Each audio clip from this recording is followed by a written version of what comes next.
పట్టుమని కట్ చేస్తే all India level Hercules of Indian cinema Baahubali, భారతీయ సినిమా బాహుబలి, మిస్టర్ పర్ఫెక్ట్ ప్రభాస్తో సినిమా అనగానే అస్సలు భూగోళం బద్దలైంది ఇండస్ట్రీలో ఆ న్యూస్ వచ్చిన రోజున. అసలు అది ఎలా జరిగిందండి? న్యూస్ మేమే ఇవ్వలేదండి.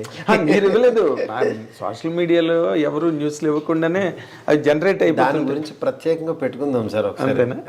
4 ముక్కలు చెప్పండి. ఇప్పుడు మీరు ఎందుకు వచ్చింది, ఎలా వచ్చింది అని మాట్లాడిన కానీ, but what is your experience? There is lot of expectation around. అదే సార్, అది ఆ సినిమా స్టార్టింగు ఎండింగు దాని గురించి చెప్పాలనంటే అదొక పెద్ద గ్రంథం. అదొక పెద్ద గ్రంథం.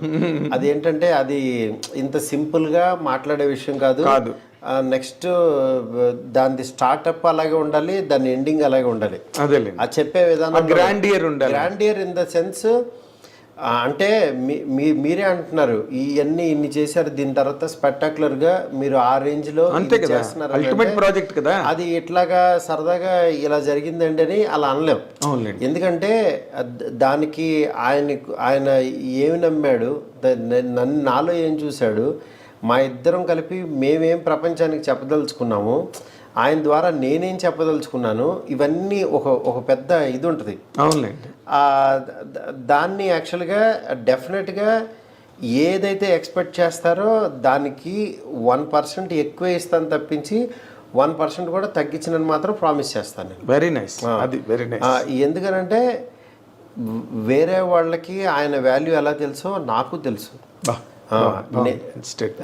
వేరే వాళ్ళకి ఇప్పుడు చాలామంది అనుకుంటారు, ఫ్యాన్స్ కానీ వేరే వాళ్ళు కానీ, యాక్చువల్గా మా హీరోతో ఎలా తీస్తాడో, ఇతని దగ్గర నుంచి ఎలా అనుకుంటున్నావు, ఇవన్నీ ఎక్స్పెక్ట్ చేస్తున్నావు, ఇవన్నీ ఎలా అనుకుంటారో, వాళ్ళకంటే 1% ఎక్కువే ఉంటాను నేను.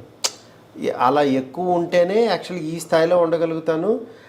ఇది మీ ఫ్యాన్స్ అవ్వచ్చు, వేరే వాళ్ళు అవ్వచ్చు, మళ్ళీ హీరోకి అది నచ్చజెప్పి ఆడియన్స్కి ఏం కావాలో అది ఆయన దగ్గర నుంచి డ్రా చేసి వీళ్ళకి ఎలా చూపించగలుగుతున్నాం, ఆ మీడియేషన్ నేను ప్రాపర్గా చేయగలుగుతున్నానా లేదా, ఆ పాత్రని నేను చేయగలుగుతున్నానా లేదా అనేది నా మనసాక్షికి తెలుసు. అది త్వరలో మీకు తెలుస్తుంది. అదే అంతే, సింపుల్. కానీ ఒక చాలా వెరీ వెరీ ఇంట్రెస్టింగ్ ప్రాజెక్ట్ అండి ఇది. ఎందుకంటే ఒక పక్కనేమో అవతల మీకు కాదు, నాకు కూడా ఇంట్రెస్టింగ్ కదా. మరి మీకు ఇంట్రెస్టింగ్ కాదు సార్, మీకు అసలు ఇప్పుడు అది చాలా పెద్ద సావనీర్ అంటారే. అవును, ఇట్స్ బిగ్ సావనీర్ సార్. ఒకటే సార్, బిగ్ సావనీర్ అనుకుంటే అది బిగ్ సావనీర్ సార్. అది ఒక పని అనుకున్నాం అనుకోండి, అది 18 అవర్సే కష్టపడతాం సార్.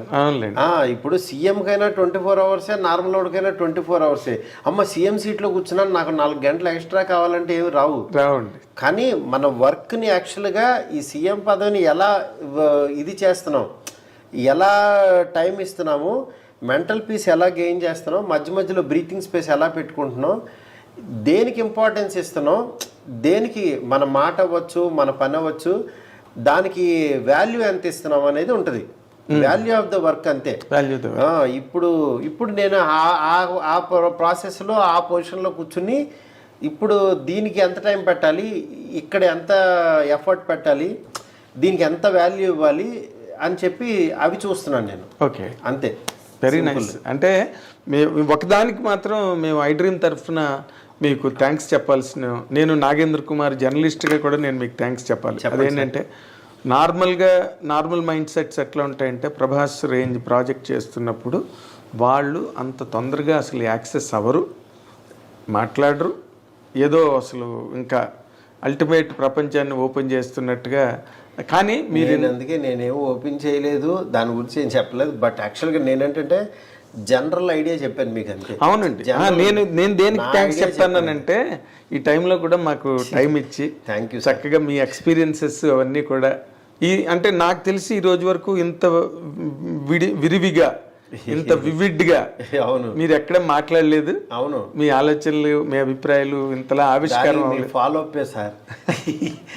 ఎందుకంటే నేను గబుక్కును ఎవరిని ఇబ్బంది పెట్టను. నాకు మీరు నా మీద చూపించిన ప్రేమ అవచ్చు, అభిమానం అవచ్చు, నా ద్వారా ఏదో చెప్పదలుచుకున్నారు, అందుకనే ఈ టైం ఇలా కుదిరింది. ఎగ్జాక్ట్లీ. అంటే మీ జర్నీ నాకు చాలా ఇంట్రెస్ట్ అండి. ఆ జర్నీ ఉందే, అక్కడి నుంచి ఒక ఒబ్లివియన్ అంటారు, అంటే ఒక శూన్యం నుంచి వచ్చి అవును ఒక వర్క్లోకి వెళ్ళి ఒక యానిమేటర్గా అక్కడి నుంచి 2 సినిమాలు చేసి మళ్ళీ మెల్లిగా ఇంకో స్టెప్ ఎక్కి ఆ journey, I love that journey అండి. మీరు ఇవాళ ప్రభాస్ సినిమా చేస్తున్నారని కాదు నాకు అడ్మిరేషన్, అవును, but your journey created all that admiration in me for you. అవును, అందుకని నేను ఎప్పుడైనా అసలు I wanted to bring out many things from your heart and you have really fetched me that opportunity to really at this point of time. Thank you, so much thank you. మా I dream ప్రేక్షకుల తరఫున కూడా, మా సంస్థ యాజమాన్యం తరఫున కూడా మీకు థ్యాంక్స్ చెప్తున్నానండి. Thank you sir. We wish you all the very best sir. ఎందుకంటే we wish you many more milestone and achievements in your career. ఇప్పుడు మీరు చేస్తున్న ప్రభాస్ సినిమా మొత్తం ఇండియన్ సినిమాకి ఒక జవాబు కావాలని కోరుకుంటున్నాం. Thank you sir. Thank you very much. All the very best అండి.